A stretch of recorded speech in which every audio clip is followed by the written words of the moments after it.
Hello and welcome to InFocus. It's a close look at human relations presented by the Cincinnati Human Relations Commission.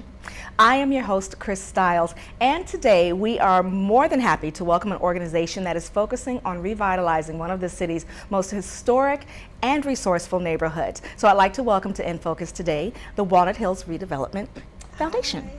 Thank you so much for being here. Thank you for having Glad us. to be here. Now, Christina, you're no stranger to CHRC or anything that's in focus, so welcome back. But if you could both just take a moment and introduce yourselves to our audience. Sure. My name is Kevin Wright. I'm the executive director of the Walnut Hills Redevelopment Foundation. And I'm Christina Brown. I'm the incoming board president of the Walnut Hills Redevelopment Foundation. And part of my voice, I've been yelling a lot over the last few days. Not at me. Okay. Not at Kevin. At myself. Okay. At myself. And you two have an interesting, relationship as well, Yes. because you're crossing over CHRC and Yeah. Walnut Hills Development. I'm a human relations commissioner, and Yes, I'm the community outreach and engagement coordinator. So we get to tell each other what to do in different capacities Yeah. of our lives. But it ultimately makes for better collaboration on both Yeah. ends. Okay, right, so a lot of natural connections there. awesome. It's wonderful for the Walnut Hills Redevelopment Foundation. So what is their mission? What do they do? What is a redevelopment foundation? Well, we're a community development corporation. We've been around since the 70s. We reincarnated ourselves a few years ago with a more focused and comprehensive approach within the East McMillan Commercial Corridor in Walnut Hills, People's Corner, which is the intersection of McMillan and Gilbert. Historically, community development corporations were created to do development in city neighborhoods at a time when no one was doing it. People were leaving the city, and the inner city was a very negative place, and there weren't a lot of resources. In the more modern day, people are moving back into the city and development is occurring, and community development corporations are taking a slightly different approach. So we are doing development, economic development and real estate development, but we are also doing community engagement, historic preservation, transportation issues, workforce development, health, beautification. We think about how the school is doing and how it interacts with the neighborhood, and so on and so forth. So we, in the last 3 to 4 years, have taken a more focused approach geographically on the East McMillan corridor, but taken a comprehensive approach at how we look at revitalizing the corridor. Okay, so Walnut Hills is actually divided into two areas. We have Walnut Hills and then we have East Walnut Hills. What are the parameters of the neighborhood? Victory Parkway. Victory Parkway. So everything west of Victory is Walnut Hills for the most part, and everything east is East Walnut Hills. Okay, and there's an obvious divide between the two areas. Christina, so tell me more about how the organization plans to change things. Definitely.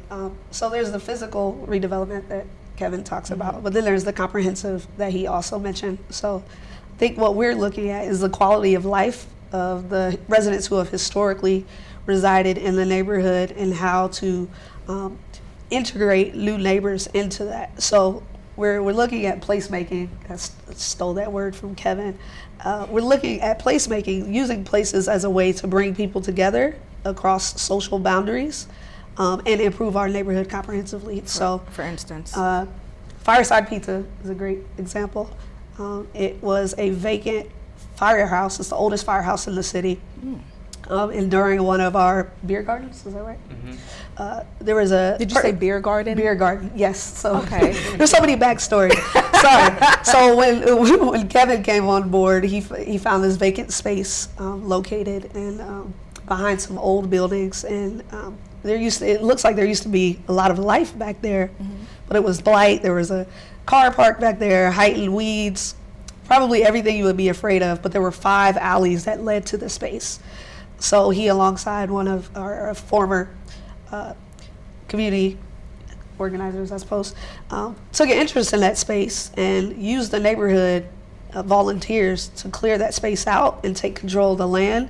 And once it was actually cleared, they programmed the space to bring people into the area that they had just revitalized. So they hosted beer gardens where they would have local craft beer makers bring beer. People would bring their dog. We'd have musicians, children running around, so they could see what the space would look like after the community investment. So one of the individuals that came to that event noticed that there was a vacant firehouse there, and it has historical relevance, and it was being stabilized at the time. Said, I want to open a pizza spot. We said, we like pizza. Let's open it. And Every neighborhood needs pizza spots. yes, we believe that. That's one of our core values. And in the process of opening that, we had conversations about how much will the pizza cost? Who can afford to eat there? If people want to stop by and have a beer, can they afford to do so? And we were very intentional about trying to provide affordable price points so everyone recognized that everyone was welcome at that pizza place. And as a result, it's one of the more integrated social institutions in our neighborhood. So that's the type of change that we want to bring. Yeah, we knew we had a good partner in the restaurant owner when, at least I did, when at one point he said, you know, we want a place when the garage doors open on the front of the firehouse where if you're walking in dressed like this, walking by dressed like this, or walking by in dusty overalls coming from a construction site, you feel like when you walk by and peek in, you feel comfortable going in. So you feel like it's a place for you, which is not easy to achieve, to create a place where everybody kind of feels welcome.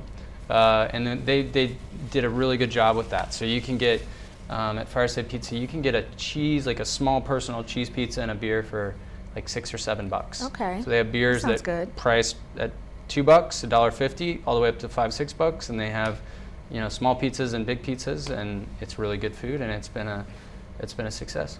Awesome. So we have some other landmarks in Walnut Hills. The one that comes to mind, because when I think of Walnut Hills, I specifically think of People's Corner, Will's Pawn Shop, and the Greenwich. So those are some. Well, Will's is gone, but the Greenwich is still standing and moving ahead. Right. So where are they in your redevelopment? Oh, they're right in the middle of it. Literally. Right. I mean, we're now their neighbors. We own the property around them, and we work very well with them. And I would say that they're our most important anchor. I mean, through the thick and thin of Walnut Hills over the last 40, 50 years, they've been there. And they've been one of the only places that draws people in from outside, which is sort of one of the key components to what we're trying to do now, is to create a business district that serves the existing residents, but also it's so big. Our commercial corridor was once known as the city's second downtown, you know, that we have to draw people in from the outside. So we need more Greenwiches. And so a lot of our focus, Fireside Pizza is right around the corner from there, is in that area around the Greenwich, because we want to make sure that they succeed and they continue to do better, and they help sort of lead the way in our revitalization efforts. So we're lucky to have them. Yeah. And I love the Greenwich, especially the old, in the pictures when you go in and you see all of the jazz artists that have been there. I love that, and that's a great asset to Walnut Hills. But let's be transparent for a second. Right. I grew up in Walnut Hills, and when I was, well, a part of it for a minute, but I felt safe, you know, going up to the grocery store, and I felt good doing that. And I can't honestly say that I would feel that way, you know, walking the streets now, because Walnut Hills is deemed as one of the high crime areas, but then Eastern Walnut Hills is like a totally different neighborhood. So what are we going to do in order to incorporate everybody and to make people feel safe again in that community?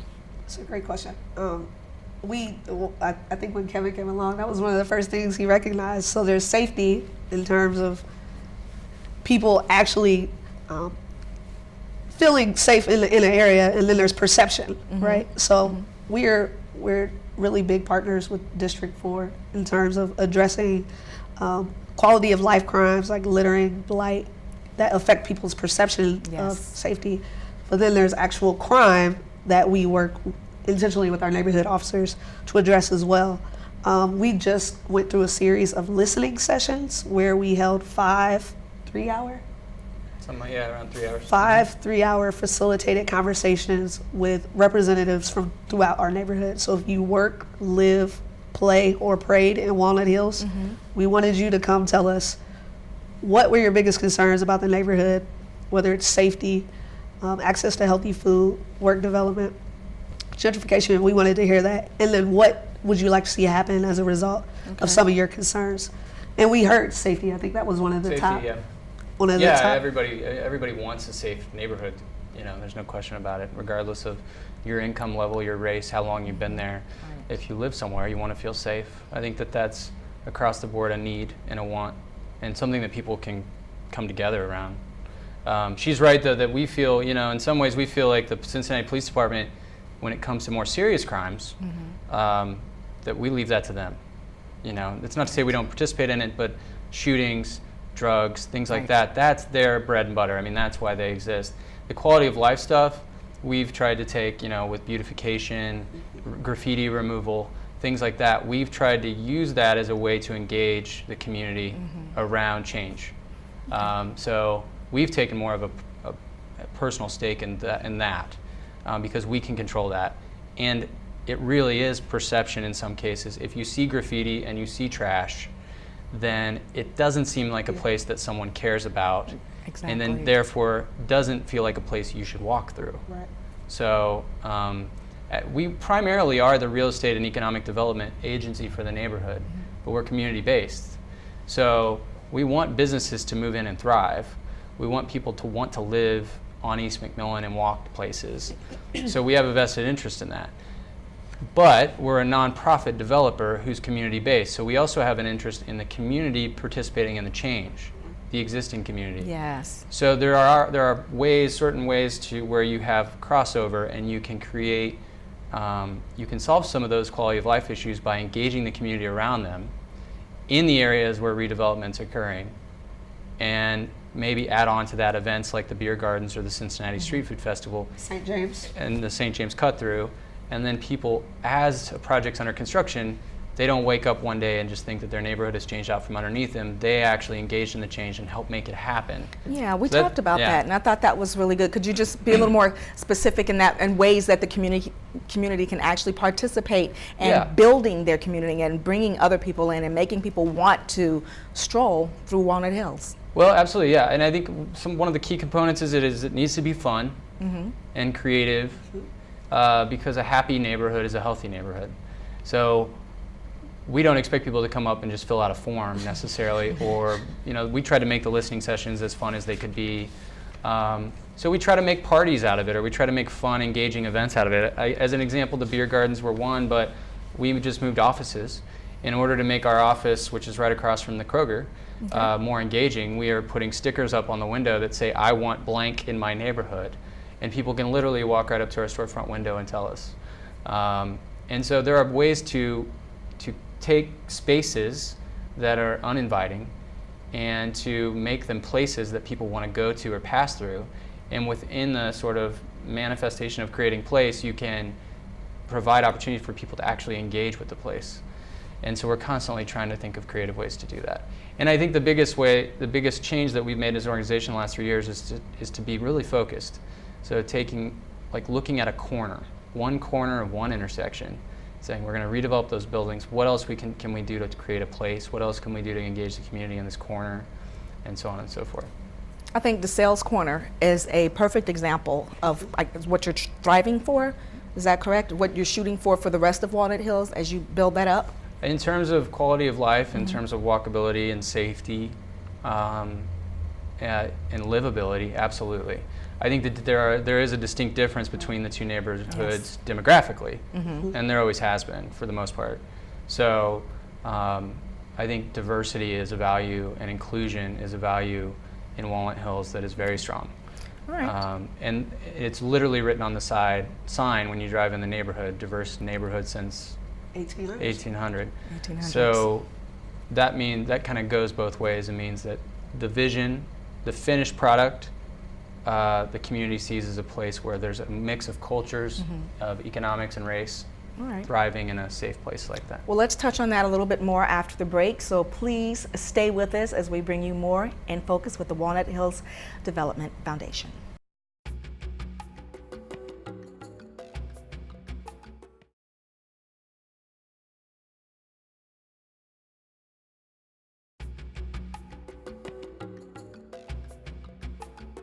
Welcome back to In Focus, where today's guest is the Walnut Hills Redevelopment Foundation. Again, Christina and Kevin are here on the show. Thanks for sticking around. Okay. So we were talking about bringing businesses and such into Walnut Hills as part of the redevelopment. How do you decide what businesses we're bringing into the community? It's a good question. To some extent, you have to remember that up until recently, and it's been a very recent change, no one's been knocking down our door to open businesses on East McMillan. So that's one thing. That we hit on the quality of life issues that the neighborhood has experienced over the last few decades. that have led to a point where it's not a place where people would choose to open a business for the most part. There's exceptions to that, like the Greenwich has stuck through and others. So the first couple businesses like Fireside Pizza, and then we have a coffee shop that's opening soon called Angst Coffee, which also chose to open because of their experience in the Five Points alleys and the beer gardens. Those two are coming. Well, Fireside's here, Angst is coming. What we've done is there has to be a little bit of a market-based approach to these businesses, which is, people who want to choose to locate here for a good reason and that we think can succeed from an economic development standpoint. But then there's also the community engagement side of things. So we held the 5 listening sessions over the summer. We heard a little bit about the type of business district that people wanted. What do people want in Walnut Hills? What type of businesses do they want there? We did what we called a social capital survey as well about a year or two ago that was online and in person. So we stood outside Kroger and asked people to fill it out, and other places in the neighborhood. And the top 5 were things like coffee shop, bakery, restaurants, more restaurants, bars, and probably like retail, like clothing, things like that. From an economic development standpoint, those are things that we think are also the right decision, and we can go find. The key thing to remember about East McMillan is that it's huge. It's a very long corridor. I mentioned it was known as the city's second downtown. So back then, it was the Kenwood shopping mall. So there's a lot of vacant retail. In order to fill it all up, we probably can't line it with 100 restaurants, right? So we've seen a chiropractor move in the last year. So our hope is that we can cluster some entertainment destinations together around the Greenwich and create a node of activity that people come and they park and they have a good time. But then also mixed in there are neighborhood serving businesses. We've seen a laundromat open recently.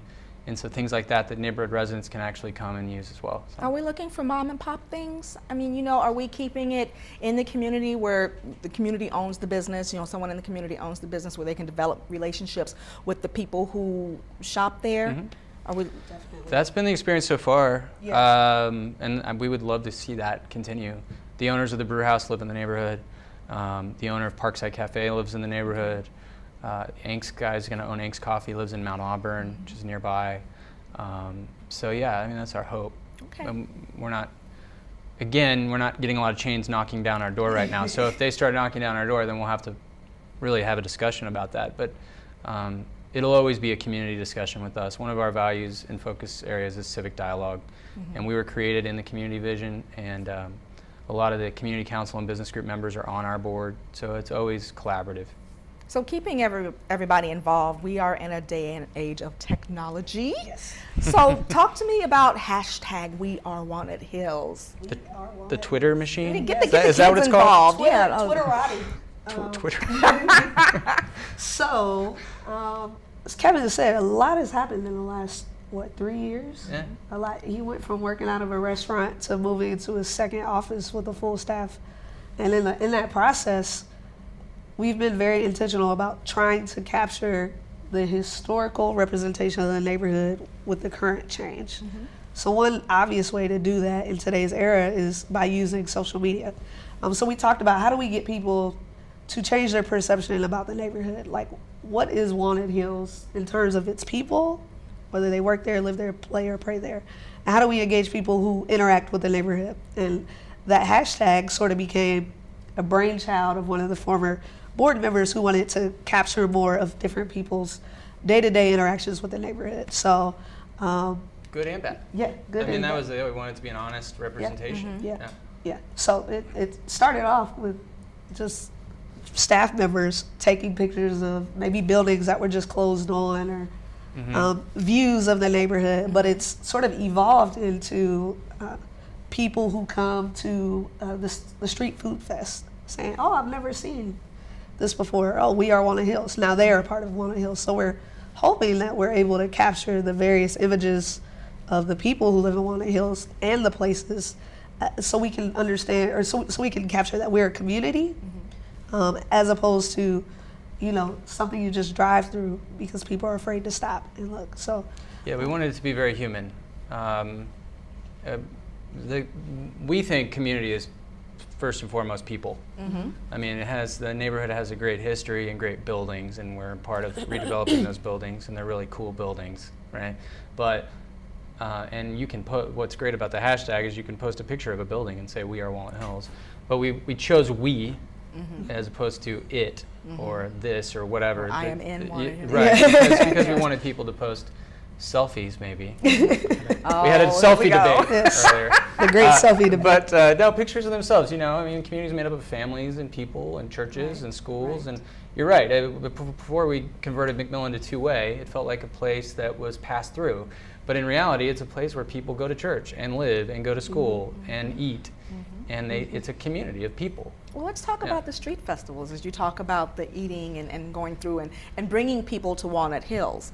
That should be something that draws a pretty big crowd. Certainly. How are those? Yeah, I think one of the ideas behind that was, how do we get people to not be afraid of such a great place? So that became sort of a natural attraction. Is we're just going to park these trucks on a hill and see who shows up. What do you host? What part of Walnut Hills are you hosting that in? Is that on the McMillan. McMillan Strip? Okay. Yeah, we closed the street. Oh, okay. So we're literally under the traffic lights. So you get to sort of see people engage with this idea of being in the middle of traffic as well in a neighborhood that they may not have parked their car in before. Now, is that an annual event, or is that something that happens Annual. monthly? And then Greenwich hosts the music. Okay. So we found it to be, for a lot of reasons, I mean, it's a free event. We love free. Yeah. $3.99. So, you know, we get a lot of walk up from the neighborhood. We get a lot of outside visitors. And at that event, we did the photo booth with you hold the sign that says we are Walnut Hills. And we took hundreds of pictures of people holding those and posted them on our Facebook page. But yeah, I mean, one of the points of those events is to, I tend to think of it in terms of supply and demand. If we know we're going to develop these spaces and we want people to live in those spaces and open businesses in those spaces, then we have to create a demand for the neighborhood. So the event approach has been very intentional about creating that demand. People come there, they having a good time, they realize it's a place that has all these neat buildings and it's really well located, it's near downtown, and they start thinking about it. Yeah, and they start thinking about it differently. And so then when Fireside Pizza opens up, it's not a struggle in their mind to say that would be a place I would go get pizza with my family. What about the monthly events that you have? Are they business? Are they more social? Are they both? The foundation hosts a monthly meetup. What is that? Yeah, so the word of the show has been community, I think. And every month we invite people into different spaces in the neighborhood, whether it's a small business like Twice as Nice or Parkside Cafe. And we just spend 3 hours engaging with our neighbors in any capacity. So you might have someone who lives on Park who's never met someone that's lived on Stanton. They come to this place and they might enjoy a drink or some snacks, and they just meet each other. So the idea is to get people to engage across boundaries, but also to expose you to the assets that are in our neighborhood. We have a lot of churches that people probably drive by that they'll never enter. Like we want to give people the courage to walk in to places to meet people that they may not have And they have ever soup met. kitchens. And they have soup kitchens. I used to go over and help out one of the soup Advent, kitchens maybe? on I think it's on Park. It's Okay. one of the big. Church of the Advent. Yep. Or that's Kemper. But Is it Kemper? Yeah, That so might maybe be Kemper, it. yeah. But it was awesome, and there were so many different people from, you know what I mean? Right. Everyone looked so different. There was so much diversity coming through that, and it was a part of Walnut Hills, and it was something that felt good. Yeah. You know, it was a good representation of the neighborhood, and I love that. Right. So yeah, exposing people to those different spaces and then encouraging them to continue to support the businesses who have been staples in the neighborhood as well, because we want people to understand that our businesses will thrive as long as we support them, but it's important that we as a community value those who value us. So it's a community opportunity, it's a social opportunity, it's also an economic opportunity to push our neighborhood forward. And, yeah. I love the idea of inclusion with that, with everything that you're doing. You're listening to the residents, the people of Walnut Hills. Right. Well, and you know, it feels good, as you sort of hit on, to be around people who are different than you. And in today's world, there aren't always a lot of opportunities for that. And it's human nature to sort of gravitate to people who are like you, whether that be religion, race, or economy. But Walnut Hills is this place with a really array of all those things. And these meetups and the street food festival and the beer gardens, all these spaces that we're creating for people to interact together is really a way just to become, to understand each other a little bit more. Not a lot. We're not necessarily expecting everyone to be best friends right away, but if you simply have a coffee and talk to someone for a second, or a beer, and you realize you live a few blocks away from each other, maybe the outcome there is you're a little less fearful of one another. And so the next time you see each other, you say hello, as opposed to crossing the street, right? So that's We Are Walnut Hills, and that's where the CHRC and the Redevelopment Foundation play a really important role that we can both further, which is, creating places where people can interact with people who are different than them, and to understand each other a little bit more. And so the neighborhood, regardless of the Redevelopment Foundation, is, like I said, something since 1800 that they've valued. So it's always been there. It's fun to be a part of trying to even further that value. I honestly think that anybody that has been here all their lives has some story or some interaction with Walnut Hills. Yeah. I honestly believe that. Yeah. There's a lot of stories told I used to live in my there in family. college. Yeah. Right? I used to go to the brew house, right? And if nothing else, everybody's been to the Greenwich. That's right. Or they should if they're watching and they haven't been. Right, Go. right. Make a connection. It's a safe place. Again, if you live in Walnut Hills, you can be involved in what happens and the changes that are being made hands-on. I mean, you can literally be involved. Is there a website? Yeah, walnuthillsrf.org. Okay. We're very active on Facebook, Walnut Hills Redevelopment Foundation, Twitter, Instagram.